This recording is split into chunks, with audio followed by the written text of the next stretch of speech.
तर मी आता असं आहे मालवण तालुक्यातील रामगड या गावात. सध्या मे महिना चालू असा आणि मे महिन्यात 7, 8 आणि 9 या 3 दिवशी संध्याकाळी 4च्या नंतर वादळी वाऱ्यासह भरपूर प्रमाणात पाऊस पडलो. पाऊस जास्त असो नाही पण वादळी वारा भरपूर झाला. त्याच्यामुळे बऱ्याच झाडांची पडझड झाली. बरेचसे व्हिडिओ फोटोज आपल्यापर्यंत येलेले असत. वादळी वाऱ्यामुळं बऱ्याचशा झाडांची पडझड होता. त्याच्यामुळं आपण काही झाडांची छाटणी करतो आणि काही झाडा मुळासून तोडतो भविष्यात होणारा नुकसान टाळण्यासाठी. तर आता आम्ही असं रामगडात देऊळवाडी असा आणि या ठिकाणी नारळाचं झाडं संपूर्णपणे घरावर असा. बहुतेक कौला फुटलेली असत आणि वादळी वाऱ्यामुळं मोडा शकता आणि घरावर पडा शकता. स्वतःचं नुकसान झाला तरी चालता पण ह्या नारळाचं झाड असा दुसऱ्यांच्या घरावर. त्याच्यामुळं मालकाने तोडूचा निर्णय घेतलेला असा. सावळा वगैरे आम्ही आता खाली उतरलो आणि आता त्याका बारीक करूचो असा नाही लागेल. तर बघूया आपला काम कसं होतं. तर व्हिडिओ शेवटपर्यंत बघा आणि माझं काम तुमका आवडलं तर एक लाईक नक्कीच करा आणि आशीर्वाद चांगला द्यावा. धन्यवाद. मी आता नाश्ता करू. सर लाकडा फोडतं असत पाहुणे सगळे आमचे. मिरगाची तयारी. लाकडा फोडून का तसे माणूस पण गावत नाही. पडा पडा. हा माझी सरपंच. हा माझी सरपंचांच्या घराजवळ असो रामगड. येवा येवा नाश्तो करू येवा. हां मस्त डायनिंग टेबलवर नाश्ता करूचा असा. डायनिंग टेबलवर नाश्ता चला बसान घ्यावा. तर या असा नारळाचं झाड तिथं कल असा ना तो संपूर्णपणे या घरावर असा. नारळ सावळा पडानं कावला फुटलेली असत. तिकडे सिमेंटचे पत्रे असत. ह्या इकडे पण या घर असा. दोनही घरांचा ह्या नारळाच्या झाडापासून नुकसान होईल. सावळा नारळ पडायचे. सावळा वगैरे बांधून ठेवली असती. नारळ काहीतरी करू गेला असं पण बारीक जरी नारळ पडलो तरी कौला पत्रे फुटाची शक्यता असता. त्याच्यामुळे एवढी कौला फुटलेली असत. तिकडे पत्र फुटलेलो असा आणि तो जो कल असा ना ह्यो पूर्णपणे असं वाकलेलो असा. मोडा शकता वादळी वाऱ्यामुळे. म्हणून मालकाने नारळाचं तोडूचा निर्णय घेतलेला असा. सावळा मारलो. आता बघूया कसा काय होता. तिकडे सगळी अशी टाकूची असत. तिकडे वॉशरूमची टाकी असा. इकडे गडजो असा.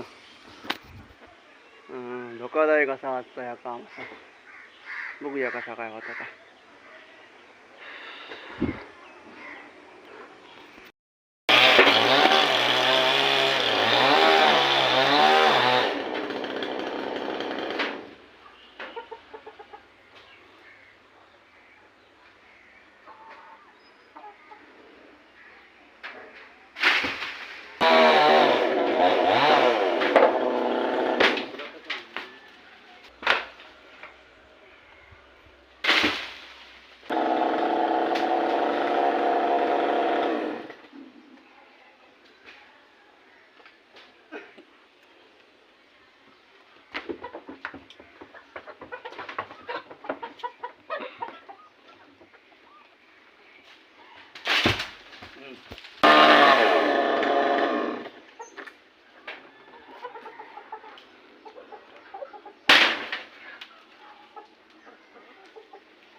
ह्या नारळाचं झाड दोन घरांच्या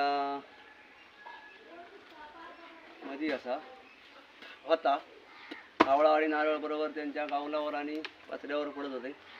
मालकांचा म्हणणं असा की माझा नुकसान झाला असता तरी चालला असता, पण ह्या दुसऱ्यांचा नुकसान होता, त्याच्यामुळे आजूबाजूचे पत्ते बडबडतात. समजा उद्या मोडान पडलो असतो तर बराच असा नुकसान झाला असता. वित्त हानी बरोबर जीवित हानी होण्याची पण शक्यता असा. म्हणून आता नारळा झाड आम्ही आता तोडला असा. ह्यो आमचो कॅमेरामॅन असा. नाव काय तुझा? चिराग गाडीगावकर. आमचं पाहुणच असा. तर काम तर झालेलं असा. मालक काय म्हणतात ते बघूया, दक्षिणा घेऊया आणि आपले मार्गस्थ होऊया. चला, पाऊस येण्याची शक्यता असा. माड धोक्यादायक होतो. लोकांच्या घरावर सावळा वेळा पडत वादानं माड पडलो असतो तर नुकसान काय कोण देणार नसता. पण तो ह्यो माड एक तोडलो हा. काम ह्या धोक्यादायक होता. काम पाहुण्यांनी केल्याने हा काय व्यवस्थित केल्याने हा काय घरावर त्यांच्या घालूक ना व्यवस्थित घरावायला माड उतरल्याने हा. त्याच्याबद्दल त्यांचे धन्यवाद आणि त्यांचे आभार. नारळाचं झाड तोडला. आता पाऊस पडता मे महिन्यात आहे. झाडा लावा, पण अशी घराजवळ लावू नको. हा, काही धरती झाली मग तोडूचे मग आमच्या जीवावर येतात ना. बरोबर. त्याला चांगला नारळ झाडताला झाड तोडला, लोकांचा नुकसान झाला आणि परत भविष्यात होणार होता. जर नारळ झाड घरावर पडला असता तर नुकसान भरपाई पूर्ण हेंका देवची लागणार. आणि अशीच काही धोकादायक आम्ही झाडा तोडतो. त्याच्यामुळे जे कोण निसर्गप्रेमी जे कोण वृक्षप्रेमी असतात त्यांनी मनात लावून घेऊ नको. मिरगावर लावूया झाडा. लावूया. आता चलाची आम्ही शिंगापुरी लावली. आशीर्वाद चांगले राहणे सगळ्यांचे. जय महाराज. जय. धन्यवाद.